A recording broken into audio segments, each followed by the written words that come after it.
అందరికీ నమస్కారం. జీక్రిష్ మరియు జీక్రిష్ భక్తి టీవీ ప్రేక్షకులకు ఉగాది శుభాకాంక్షలు. శ్రీ గణేశాయ నమః, శ్రీ కామాక్షై నమః, శ్రీ గురుభ్యో నమః. అందరికీ నమస్కారం.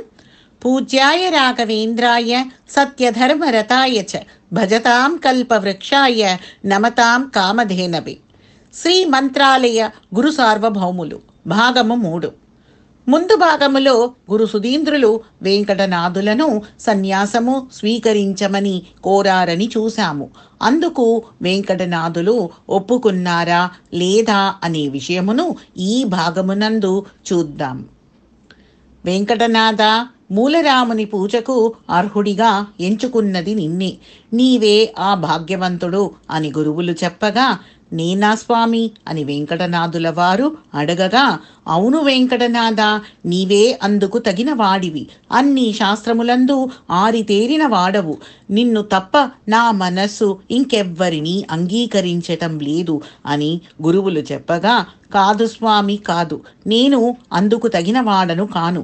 సర్వస్వము నేనే అనుకునే భార్య పాపం చిన్నది, ఏమీ ఎరగని చిన్న బిడ్డ, కుటుంబ భారము వీటన్నిటినీ వదిలి సన్యసించి కాషాయము ధరించి మూలరాముని పూజ ఎలా నేను నిర్వహించగలను చెప్పండి స్వామి అని వెంకటనాథుల వారు కంట తడితో గురువుల ముందు నిలిచి అడుగగా, వెంకటనాథుని ఈ దీనమైన పరిస్థితిని చూచి మాటలు రాక కొంత సమయము మౌనము వహించారు గురువులు. తరువాత గురువులు గుండె నిబ్బరం చేసుకుని, ఆ భాగ్యవంతుడిగా నేను నిన్నే ఎంచుకున్నాను అని చెప్పగా, గురువర్య, భాగ్యవంతుడుగా ఉన్నప్పటికీ బంధపాశములతోనూ బాంధవ్యములతోనూ బందీ అయిన వాడను. చాంచల్య మనస్సుతో ఎలా రాముని ఆరాధన చేయటం? కాదు కాదు స్వామి, అది పెద్ద పొరపాటు. నా మనస్సు ఇంకా అంత పక్వత చెందలేదు అని బదులు పలుకుతూ, కుదుటలేని మనస్సుతో మదనపడుతూ శ్రీమఠము విడిచి గృహము చేరుకున్నారు వెంకటనాథుల వారు. గురువులు ఇంకా చేసేది ఏమీ లేక వెంకటనాథుల తరువాత అర్హుడిగా ఉన్న ఓ శిష్యుని ఎంచుకుని శ్రీ యాదవేంద్రులు అని నామకరణము చేసి మూలరాముని పూజ అతనికి అప్పగించారు. సన్యాస దీక్ష స్వీకరించే సన్యాసులు తీర్థయాత్రలు వెళ్ళుట, సిద్ధాంతములను పలుమూలలు స్థాపించి వ్యాప్తి చెందింపచేయుట అనేది ఓ ఆనవాయితీ. గురువుల ఆరోగ్యం కొంచెం కుదుటపడినది. ఆ తరువాత సుధీంద్రుల ఆశీస్సులతో యాదవేంద్రులు తీర్థయాత్రలకు బయలుదేరారు. యథాప్రకారముగా శ్రీమఠము యొక్క నిర్వాకము, మూలరాముని పూజ సుధీంద్రులు తీసుకోవలసిన పరిస్థితి ఏర్పడినది. గురు సుధీంద్రుల వయస్సు పెరిగే కొద్దీ ఆరోగ్యము తరుగుతూ వచ్చినది. తీర్థయాత్రలకు వెళ్లిన శ్రీ యాదవేంద్రుల జాడ తెలియలేదు. యాదవేంద్రులు పిలిచే దూరములో లేరు అనే సంగతి గురువులకు తెలియవచ్చినది. ఇక ఏమి చేయాలని దిక్కుతోచని పరిస్థితిలో ఎలాగో అలా వెంకటనాథుని ఒప్పించవలసినదే అని నిర్ణయించుకొని వెంకటనాథులకు కబూరు పంపారు గురువులు. వెంకటనాథులు గురువులను సందర్శించారు. వెంకటనాథ, వచ్చావా? చూసావా నా పరిస్థితి? మూలరాముని పూజకు ఆటంకము కలుగుతుందో అని ఆందోళన నన్ను ఎక్కువగా ఆకట్టుకున్నది అని గురువులు చెప్పగా, స్వామి, అంతలా ఎందుకు చింతిస్తున్నారు? మేమంతా ఉన్నాము కదా, మేము చూసుకుంటాము అని బదులు పలికారు వెంకటనాథుల వారు. వెంకటనాథ, శ్రీమఠము యొక్క నిర్వహణ చేసే విషయములో నీవు సమర్థుడవు, అది నాకు తెలుసు. కానీ మూలరాముని పూజ చెయ్యాలంటే సన్యసించాలి కదా, నీవు సన్యాస దీక్ష తీసుకుంటావా అని హఠాత్తుగా అడిగేసరికి వెంకటనాథుల వారు తల్లడిల్లిపోయారు. స్వామి, ఇదివరకే నేను విన్నవించుకున్నాను కదా, నా మనస్సు ఇంకా పక్వత చెందలేదని అని బదులు పలికారు వెంకటనాథుల వారు. వివేకము కలిగిన వెంకటనాథుడు ఇలా మాట్లాడుట నాకు వింత కలిగిస్తుంది అని గురువులు చెప్పారు. వెంకటనాథ, శ్రద్ధగా విను. మనస్సుని నియంత్రణలో పెట్టడం మన చేతిలో ఉన్న విషయమే కదా.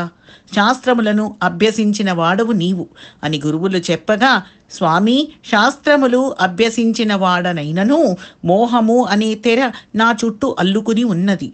నేను ఏమి చెయ్యను స్వామి అని వెంకటనాథులు చెప్పగా గురువులు బోధిస్తూ, వెంకటనాథ, నా మాటలను బాగా గుర్తించు, ఆలోచించు. జన్మము కలిగిన మానవుడు ఎన్ని కోట్ల సంవత్సరములు జీవించగలడు? కొత్తగా నీకు బోధించవలసినది ఏమీ లేదు. జీవిత సత్యములను, తత్వములను గుర్తు చేస్తున్నాను అంతే. ఆత్మ అనే పక్షి ఈ శరీరము అనే గూటిలో నుండి ఏదో ఒకరోజు విడిచి వెళ్ళవలసినది. అంతా ఆ హరి యొక్క మాయ. ఈ దేహము మట్టికి సొంతము. నీవు కోరితే నీకు ఈ జన్మము కలిగినదా? ప్రాణము విడిచిన తరువాత మరణమే. ఇదే జీవిత సత్యము. పుట్టుక ముందు ఎక్కడ ఉన్నాడు ఈ జీవుడు? పుట్టినప్పుడు ఎక్కడ నుండి వచ్చాడు ఈ జీవుడు? మరణించిన తరువాత ఈ జీవుడు చేరుకునే గమ్యము ఏది? జననము నుండి మరణము మధ్యలో ఉన్న ఈ కొద్దిపాటి కాలమే మన జీవితము. కలిగిన ఈ జీవితములో ఎలా జీవిస్తున్నాము, ఎలా జీవించాము అనేదే ముఖ్యము. నీ ఆఖరి ఊపిరి ఉన్నంత వరకు నీ భార్యను, బిడ్డను కాపాడుకోగలుగుతావా? హఠాత్తుగా పరిస్థితులు ప్రతికూలించి నీవు మరణించవచ్చు. అలాంటి పరిస్థితులలో నీ కుటుంబమును పోషించేవాడెవ్వడు? జీవకోటులను సదా సర్వకాలము రక్షించేది, కంటికి రెప్పలా కాపాడేది ఆ హరి సర్వోత్తముడే కదా, ఆ భగవానుడే కదా. అణువు అణువులో ఆ హరి ఒక్కడే అంతరాత్మగా వెలసి ఉన్నాడు అనే జ్ఞానమును అన్నీ తెలిసిన పరిమళాచార్యుడికి నేను తెలపవలనా ఏంటి అని గురువులు వాదము చేశారు. వెంకటనాథ, కలలో శ్రీ మూలరాముడు ఆదేశించిన విషయమును నీకు తెలుపుతున్నాను. ఇది మూలరాముని ఆజ్ఞ. ఇది నీ కర్తవ్యము. నీవు సన్యసించే సమయము ఆసన్నమైనది. చెప్పవలసినదంతా చెప్పాను. ఇక నీ విఘ్నతకు వదిలేశాను. భారము మూలరాముడిదే అని గురువులు చెప్పగా, మూలరాముని ఆజ్ఞ అన్న గురువుల మాటలు విన్న తరువాత మనస్సు కుదుటగా నిలవలేక, అక్కడ ఉండపట్టలేక వెంకటనాథుల వారు మదనపడుతూ ఆందోళనతో శ్రీమఠము విడిచి ఇంటికి చేరుకున్నారు. గురు సుధీంద్రులు మూలరాముని వేడుకున్నారు. రామా, ఓ మూలరామ, అన్ని విషయములు వెంకటనాథునితో చెప్పడం జరిగినది. ఇక భారము నీదే తండ్రి అని మూలరామునితో మొరపెట్టుకున్నారు గురువులు. ఆందోళనతో ఇంటికి వచ్చాక భార్యను పలకరించలేదు, పిల్లవాడిని పట్టించుకోలేదు. ఏదో అయోమయ పరిస్థితిలో ఉన్నారు వెంకటనాథుల వారు. సరస్వతీబాయి భర్త ఇలా మదనపడుతూ అశాంతితో నెమ్మది లేకుండా ఉండటం చూచి బాధపడ్డారు. సుధీంద్రుల వారు సన్యాసము స్వీకరించమని వెంకటనాథులను ఒత్తిడి పెట్టే విషయము గాలి వార్తగా సరస్వతీబాయి చెవులకు చేరాయి. ఈ ఆలోచనలు సరస్వతీబాయి మనస్సును వేధింపసాగినది. చక్కగా చంద్రుడు నక్షత్రములతో వెన్నెల కురుస్తూ ఉంటే నిశ్శబ్దమైన వాతావరణము ఊరే నిదురించినది. కానీ వెంకటనాథుల మనస్సు అందు ఆలోచనలు అలమటిస్తూ ఉండటం వలన కళ్ళు నిదురను మరిచినది.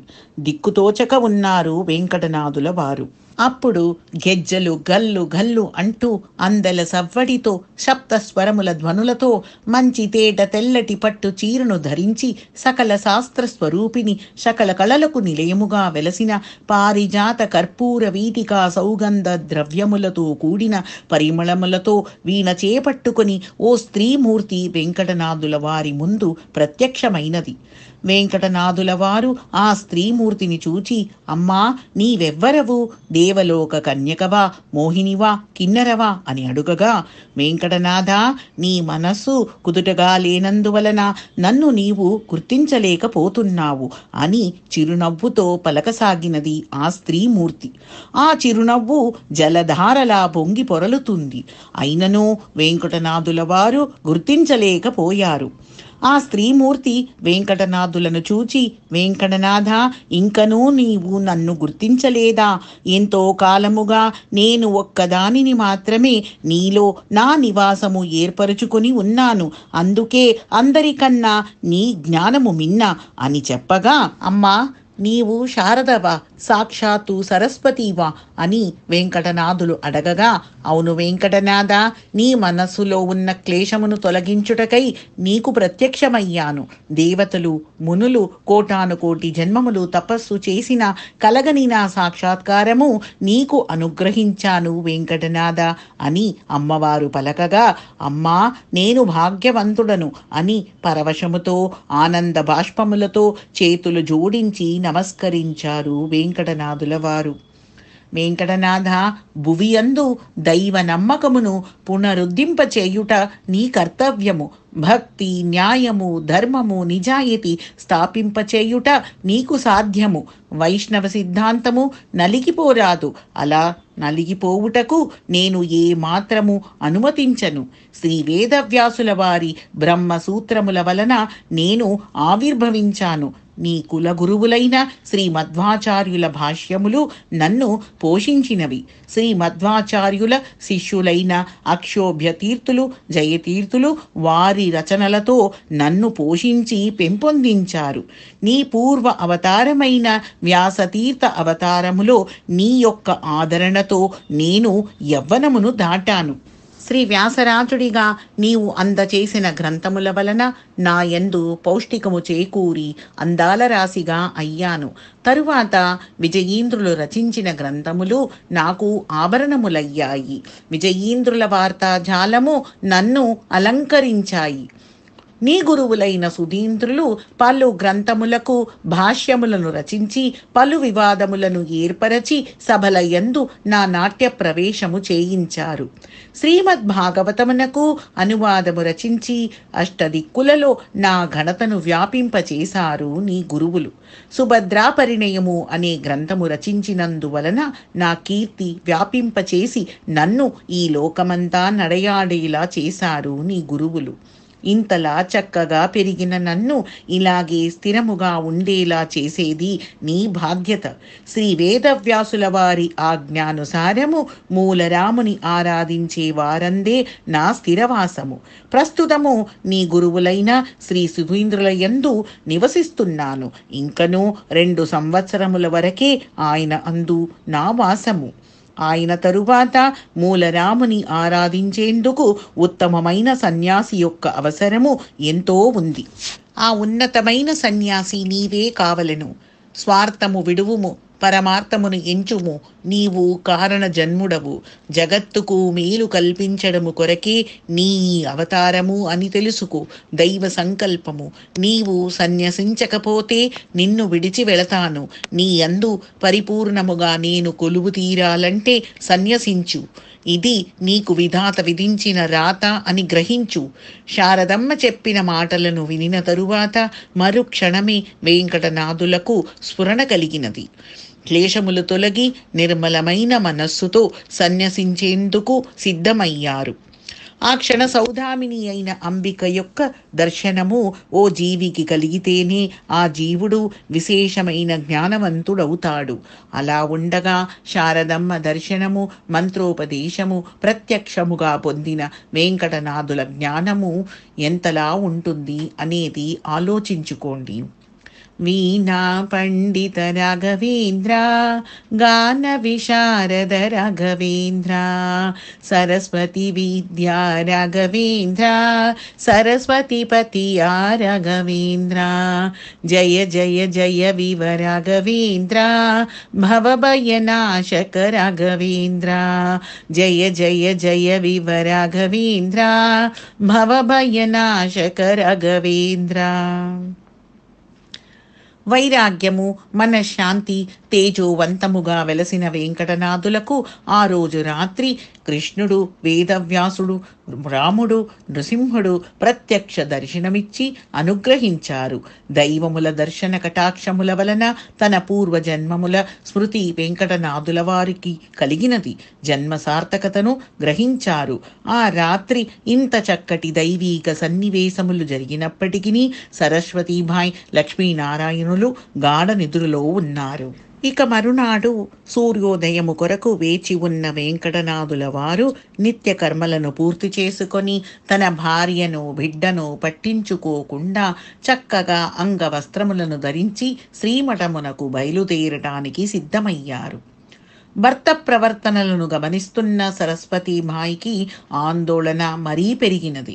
మనస్సులో ఆరాటం, బుద్ధితో పోరాటం, కంట తడి జారనీకుండా వాకిలి చివర వరకు వెంబడింది సరస్వతీమాయి పాపం. కానీ వెంకటనాథుల వారు ఏదీ పట్టించుకోకుండా వెళతాను అనే ఒకే ఒక్క పదముతో తన బంధమును బాంధవ్యమును తెంచుకుని శ్రీమఠమునకు తన ప్రయాణమును కొనసాగారు. ఇక పట్టాభిషేక ఘట్టమును, సన్యాస దీక్ష స్వీకారము గురించి రానున్న భాగములో తెలుసుకుందాం. శ్రీ రాఘవేంద్రాయ నమః. సర్వం శ్రీకృష్ణార్పణమస్తు.